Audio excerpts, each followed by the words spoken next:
From the land of the free and the home of the Chiefs, this is the Locked On Chiefs podcast. Well, Chiefs Kingdom, welcome to Super Bowl week. The team is arriving, actually, as we record this. I'm Ryan from RGR Football and Rogue Analytics. He's Chris from Chiefs Digest. And we're going to have a special talk today with Terez Paylor of Yahoo Sports, their senior NFL writer, all about how they get this week rolling, what we can expect, and where they're going to go from here. And we also got to tell you about something really cool that we found to commemorate this whole trip that this Chiefs team is getting ready to go on. Man, I am so pumped for the Chiefs to be in the Super Bowl, and I'm also pumped because our friends at St. Louis-based Yahoo Sports have a super cool looking football commemorating this amazing season for the Chiefs. The football includes all the scores for the season, including the playoffs, and an entire panel for the AFC champions that automatically upgrades to Super Bowl champs at no extra cost. This football is only $99, and a portion of the proceeds are going to be donated to Casey's Cornerstones of Care Foundation. And while it is only $99, you have to call them at 1-800-345-2868 right away.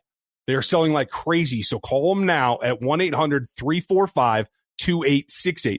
You can also order online at NICOsports.com. That's NIKCO sports.com. And make sure you mention the Locked On podcast. So as we get ready, the team, I think they landed, about half an hour ago as we're getting ready to record this on Sunday night. And this is really the kickoff. There's going to be an interesting schedule this week. We'll tell you about that here in a minute. But this is where the rubber hits the road, right? Like, you can plan, you've put in your install, you worked on film last week. Now it's about getting your practices in, keeping your team focused amongst all the other things that they have to do. This is going to be a big week.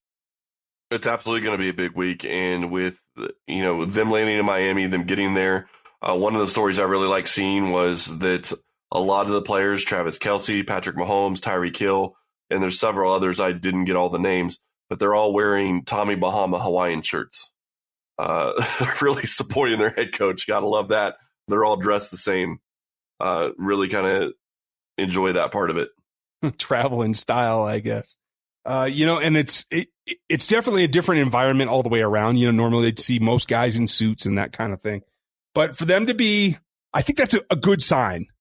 Maybe it's comes down from the head coach. Hey, everybody, just wear casual on the plane. Or maybe it's the fact that they are confident enough to be comfortable as they are and just kind of, give it up for Andy and take it easy when they get there. They've deboarded. They're off the plane, and it's been quite an event just to get them there. You saw them roll in on that plane. The pilot's throwing a Chiefs Kingdom flag out the window and all kinds of stuff. I'm glad you brought that up. I was going to bring that up myself. That's really kind of cool.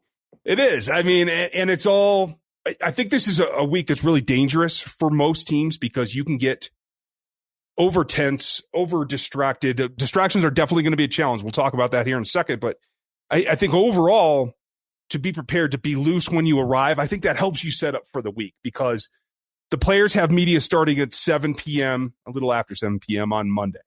You're going to get coaches and players all through the evening, right? I think San Francisco starts at 9. So that's going to be a late night for the Niners, right? Then 10:45 to 11, there's more media the next day. There's more media. There's media constantly. So you have to not only know your playbook, know what your assignments are. I mean, figure out where you're staying, where you're practicing all the way around. There's going to be walkthroughs in ballrooms. There's going to be all kinds of stuff. And you got to get your face in front of the media lights. Well, yeah, and absolutely. And you're going to be asked questions that you probably haven't been asked because Kansas City media is not going to ask you some of the questions that I think that some of these players are going to get. Tyreek Hill is probably going to get some questions he doesn't want to answer. Frank Clark might. Patrick Mahomes even, it sounds like, could be asked some questions about his past. So, you start looking at what this is going to mean for this team, and you're right. They absolutely have to be focused, and they have to try to eliminate as many distractions as they possibly can because there's going to be plenty of people trying to get them trying to distract them this week. Yeah, and it's just I think it's a good sign that the shirts kind of give you an idea that they're pretty loose going in. I hope that signals that they're prepared to be pretty loose through the week and deal with all these distractions. There is quite a bit. By the way, I just have to throw this out there. Dirty Dan is not one of those guys that's wearing one of those Hawaiian shirts. So, in case you wanted to know, Ryan, he's not really loose. He's all business right now. So just thought I'd throw that out there for you. Yeah, I was holding my breath to know what Dan Sorensen was wearing on the plane. Thanks. Well, there are some things that I want to know, and I know you want to know. So We're going to come back in a minute and get with Yahoo's senior NFL writer, Terez Paylor, formerly of the Star, old friend of the show, and somebody you guys always love to hear from. He's got great insight, and we'll get with him next. And we got lucky, and even though he's making his way around the country right now, we got Terez Paylor back. It's been quite a while. How are you, Terez? I'm great. How you guys doing? We're keeping up. It's been kind of a rocket year. This team is just so incredible as to where we were a year ago. And I know you've been looking at it in depth, both with the new story on Tyrann Mathieu and everything that you're going over on the podcast. That Yahoo football podcast is incredible. And how has it been for you to go from a market like Kansas City to a national audience? It's actually been a lot of fun, and it helps that the Chiefs have been good. They're a national team to cover. So I've obviously written a lot of Chiefs stuff while trying to branch out a little bit, but, I still live in Kansas City. I have the Hall of Fame vote in Kansas City. So, yeah, I've definitely continued to stay up to date on all things Chiefs, and I will continue to do so in the future. But it's been fun. It's definitely been fun. Well, when you start looking at this Chiefs team this year, we saw, a situation last year where Mahomes comes in and plays phenomenal, wins MVP, and this year it looked like he took a little bit of a step back, at least if you're just looking at the stats. What have you really seen from him that has really propelled this team forward this year? Look, he's a better quarterback than he was a year ago.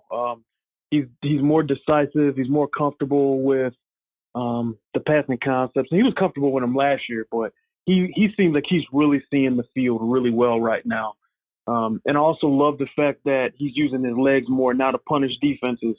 If teams want to drop 7 in the coverage or drop 8 in the coverage and not use a guy as a spy, he can hurt you with his legs. And then if they want to spy him, that takes someone out of coverage and leaves somebody in single coverage, an extra guy in single coverage. So it's really not stoppable as long as he's healthy and as long as he can do that. And it's just been fun to watch that maturation.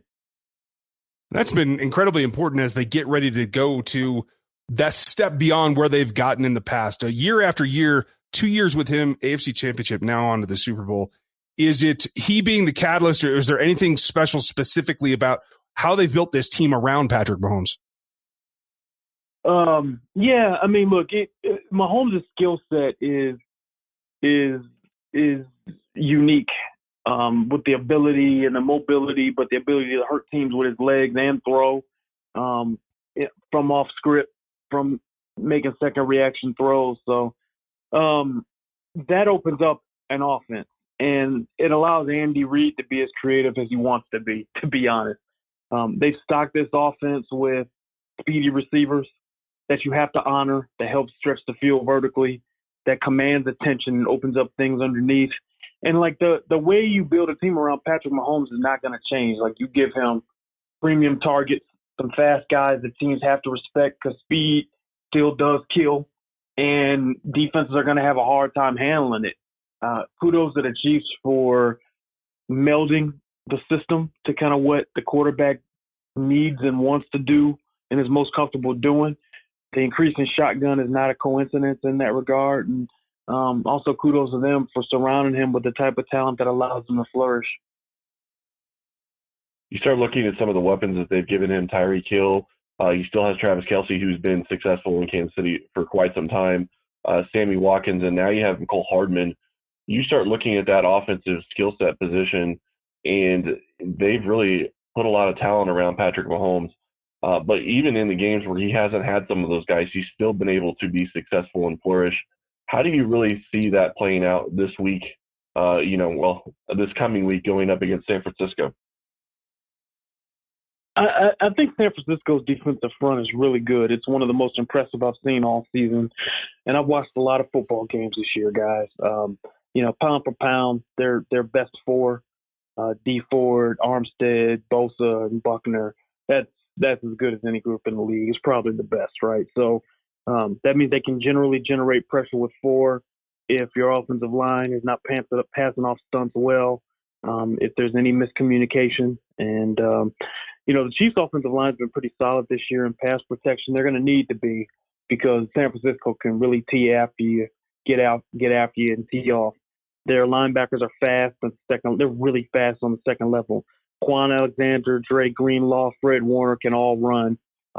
They are equipped to handle the Chiefs' speed receivers. But one thing to me is that Andy, has probably been waiting 15 years to get back to a Super Bowl. I'm reasonably certain the game plan is going to be on point. So, they're still going to have to execute, and there's still going to be things that the Chiefs can run that they haven't seen. So when you're talking about execution, it's about the looks that they get. Do you expect this offense to see the front four pretty much be on their own and see more of a shell game with how they might send some extra pressure? Do you expect the Niners to bring 5 against Mahomes? Oh, look, Robert Saleh, he'll bring a little bit now. Like they'll do a little bit, but against a team like the Chiefs, if you can kind of settle into that cover 1, settle into cover 3, more cover 3, but if you can kind of settle into that and use some of your match concepts to take away some of all the deep shots they want to do, that Andy is a master at scheming up, you really give yourself a chance. But like a key to that is getting pressure with the front four and then being really sound when the Chiefs do run the football. So, I think that they're going to have to mix it up a little bit, because I can promise you this, Andy's watched every game where he's watched every game that the Niners have played defensively this year. So they're going to get a sense for kind of what these guys like to do. And it's going to be really interesting to go back and study this tape when it's over and find out how it was won and how it was lost schematically. Well, and you start talking about schemes and how things have changed. Kansas City went from a 3-4 defense to now a 4-3, and they completely changed what they're doing on defense. And 2 of the players that were brought in to do that were Frank Clark and Tyrann Mathieu. You have a story about Tyrann Mathieu that is out right now, and if you haven't read that, you need to go read that. But how have those 2 really changed this defense? Because last year, this defense was 4 inches away from going to the Super Bowl if it wasn't for an offside penalty right back where they were last year. But the defense is a lot better. Right, but it wasn't. And that's the thing. Like they might have went to the Super Bowl in spite of their defense last year. This year they're going to go because of it. And I think some of the players they brought in, obviously Frank Clark, obviously Tyrann Mathieu, those guys have led from the front with their play on the field on Sundays, and that's been a critical element to this team's defense having some bite. Having some steel in its spine. I think that's a really cool thing. I also think that schematically, Steve Spagnuolo asked them to do a few things really, really well when Bob Sutton asked them to do a lot of things really, really well. And, doing the Spagnuolo's way is a lot more doable, right? Because players, when they know what they're doing, then they can play fast. And it takes them off the hook for a lot of thinking and read and react and all this stuff. So, simplifying the scheme has been a good thing, and it's allowed their players to just go play on that side of the ball. And the Chiefs, this is the most complete they've been in a while, in at least a few years. And, they're going to need to be, because San Francisco's a really good football team. Well, and that brings me back to how we look at this particular Super Bowl coming up. We'll be back in a minute. I want to get into how they recovered and how they progressed through the season to get to this point. The Chiefs got down early, lost to a Titans team that ran them over the first time, and they bowed up and got themselves back on track defending the run against Derrick Henry. But when you look at this San Francisco team, who also likes to run, but is completely different in the way that they attack you, do you feel that changes? Do they need different personnel? Can Ragland play as much as he did last time? How do you see that part of this game going? Yeah, when I watched the Niners and I watched the Titans, think of it this way. Like, I think Arthur Smith, the Titans offensive coordinator, did a really nice job this season. But while both teams are, really trying to hurt you while establishing the outside zone, Kyle Shanahan's play action scheme off of it, his concepts is next level. Their run game is also incredibly varied and really advanced. Let me tell you something. Like the stuff they do at Juszczyk, the fullback, some of the advanced kind of blocking techniques, it's really impressive. I pointed this out in my things I noticed column this week, but there are times that he'll fake like he's lead blocking the inside zone, and then he'll cut outside to lead the running back. But meanwhile, the guy who thought he was getting blocked by the inside zone's already lost contain because he was expecting it. They do all kinds of stuff, and it's really impressive. So, yeah, here's the thing. You got to stop the run first with the 49ers. You do have to do that. And, I mean, it's kind of by any means necessary, because if you can't, then you have no chance. But, yeah, that does open up some of their play action stuff. And I saw them play against the Saints in New Orleans. I saw that game live. Like, they can really hurt you that way with George Kittle and Emmanuel Sanders and Deebo Samuel and even Kendrick Bourne. And they can hurt you with these guys. So, yeah, I mean, you're going to have to be really sound, and you're going to have to match up on certain down and distances to try to get some advantages, because this is a team, because they can hurt you in a lot of different ways. They really can. But the Chiefs defense is playing well enough that I think they do have a chance to contain them, but they definitely have to execute. When you start looking at the San Francisco offense, obviously, like you said, it goes to the running game, and that's a big part of what they do. When you start looking at Jimmy Garoppolo and what he does, the Chiefs have been very good against the pass this season. How do you think that's going to play into the game plan if the Chiefs are able to slow down the running game? Well, the 49ers aren't going to be able to win this game without Jimmy G playing like he did against the Saints. That much I can tell you. Jimmy G proved he could win a big game against the Saints. That was a raucous environment. I mean, look, in New Orleans, they sit you all the way at the top during the media section. You could feel even our tables shaking. That's how loud that place is. So, and he still played his tail off. So, he's going to have to make some throws in the play action game. He's going to have to make some throws in the drop back game. He's going to have to come close to matching Patrick Mahomes. He's going to have to play really well, because I think Mahomes is going to play super duper. He's going to have to play really well to give his team a shot. I'm sure the Chiefs know that. None of us think Garoppolo's as good as Mahomes, but if the Chiefs turn the ball over, they lose the turnover battle, they make mistakes, if they don't play well, and the 49ers do, that is the recipe for the Niners to win. So you've been covering this team for so long, and now you get to see it. You still spend some time with the team this season.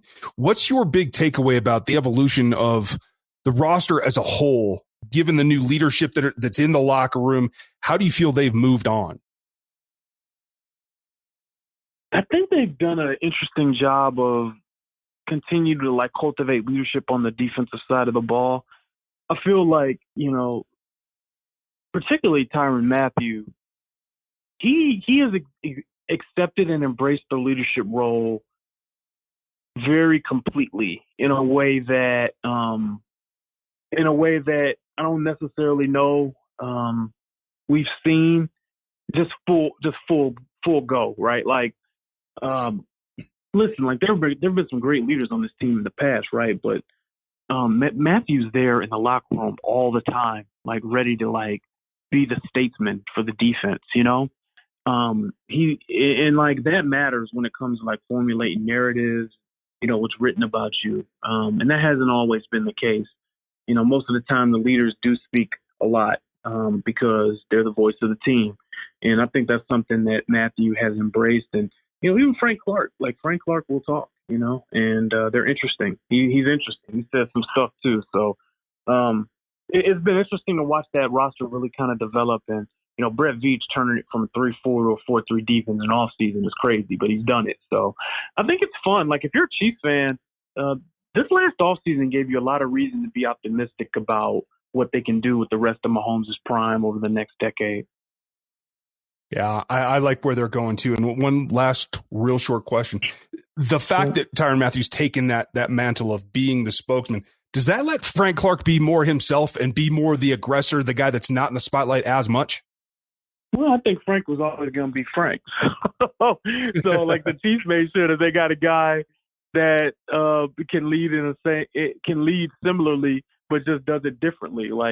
It's important to have somebody that'll talk trash and be vocal about what you're going to do, like Frank. I think a defense needs that type of attitude, that type of edge. You can trust me, Badger talks too, right? The landlord talks too. After plays and stuff, he yaps a lot. So, defenses have to be aggressive in the NFL. You got to play with some attitude. And this group does that. They do that, and they read everything, and they take everything and use it as fuel, and that's a good thing. And I'm sure that they're going to feel disrespected somehow about how much we asked them about the 49ers' dominant run game, just like they did with Derrick Henry. But if you're a Chiefs fan, again, you should be excited because they held down Derrick Henry, who was on a historic pace, 69 yards. That's exactly what you want from your defense, is for them to feel that way, because it's going to come out on the field. Terez, thank you so much. We really appreciate having you on. Yeah, I appreciate you guys. Take care. So it's always great to get Terez on the show. He's got great insight, and you guys know that he does all of his homework. Make sure you check out his podcast, the Yahoo NFL Podcast. They have all kinds of stuff over there, so check that out as well. We have a couple of things we need to discuss, though, about some of these Mahomes, Garoppolo issues that we've seen back and forth amongst a number of other outlandish kind of things. But we want to get to our pals over at Nyco Sports first. I can't get over how amazing this football is from Nyco Sports. It's the best memorabilia to have to commemorate this Super Bowl appearance after 50 years. The football is fully embossed with all the scores and all the logos, and a super image of Patrick Mahomes and his stats along with Chiefs history. Yeah, these things look really, really good. These are a limited edition of 5,000, and they're only $99. Any Chiefs fan deserves one of these, so call now 1-800-345-2868. It will automatically be upgraded from the AFC champions to the Super Bowl champions once the Chiefs get done with this Super Bowl. For $99, that's 1-800-345-2868. Or you can also order from NycoSports.com. That's NIKCO Sports.com. And mention the Locked On Chiefs podcast, will you? So, there's this back and forth. There's been a lot of things said, some outlandish that I don't even want to get into, but a couple of things about comparing Garoppolo to Mahomes and whether it's enough spotlight being on both of them, right? Well, it's part of that, and it's also part of, 49ers fans are just feeling that Mahomes gets so much love for some of the throws he makes, and that Jimmy's made some of his good throws this season as well, and that Mahomes would get more credit if Jimmy was getting the coverage Mahomes got, that Garoppolo would be getting more credit. And I'll just say this. There are probably 25, I would go as high as 25 out of the other 31 starting quarterbacks in the NFL. If you start trying to compare them to Patrick Mahomes, you're going to come up woefully short. And that's the case with Jimmy Garoppolo. Sorry. Yeah, he makes a couple of good throws, but it's not consistently miraculous throws all the time. Left-handed, right-handed, no look. I mean, just the sheer power behind it. Everyone talks about his arm, but that's not even on display most of the time. So sidearm and thrown off balance. I mean, that's really his bigger part of the game is his arm angles that he throws from and his platform, because he doesn't get his feet set a lot, and that is a huge deal when it comes to quarterbacks, and he's still able to put the ball where it needs to be most of the time.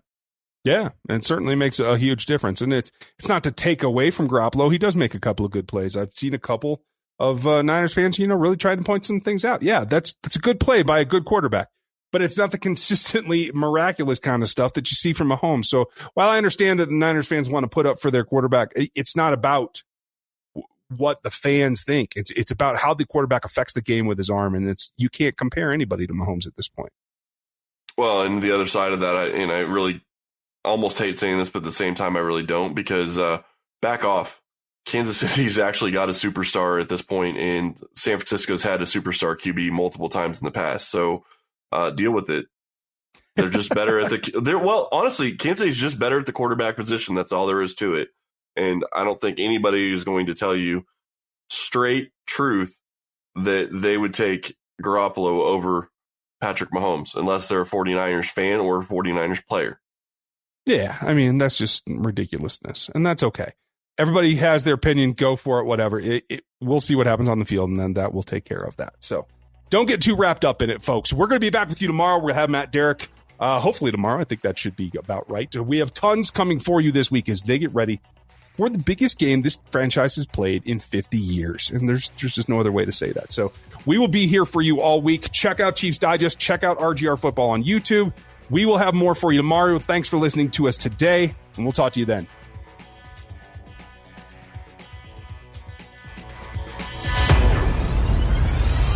Ryan Tracy is the founder of Rogue Analytics and the host of RGR Football on YouTube. Follow him there. Chris Clark is a senior analyst at ChiefsDigest.com, where you can get his work. Rate and review at Apple Podcasts and subscribe on your preferred podcast platform.